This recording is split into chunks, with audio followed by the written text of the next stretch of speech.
Yun, isang mapagpalang umaga sa inyo lahat. For today's video, second lap derby. Race namin ngayon, nabubulol pa. Ito yung panahon dito ngayon sa Bicol, medyo makulimlim. Tapos yung ibon, binitawan kanina ng 6 AM sa Calamba, Laguna. Sana pala rin tayo may makauwi tayo. Mamaya update ko kayo kung may pauwi na naman tayo. Kasi isa lang yung na pauwi ko na lang eh. Tapos happy Father's Day pala sa inyong lahat mga tatay. Mamaya update ko kayo kung may pauwi tayo. Bye. Ayan o. Iklak ko lang to. Mahirap mag-video mag-isa kasi. So, magbabara ako pa o. Second lap, Calamba, Laguna. Yan, iklak ko na muna to.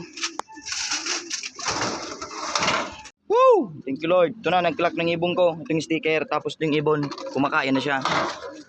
Yan, nag-iisang ano na lang natin. Panlaro. Sana pasok pa tayo sa pooling. Yan, ito yung ibon ko. Ay, kakawalang pagod. Clack, Calamba, Laguna, second lap. Live. Mamaya update ko kayo sa standing natin kung pangilan tayo sa young bird, old bird, tapos FR at pooling. Yan, thank you Lord. May ibon pa ako.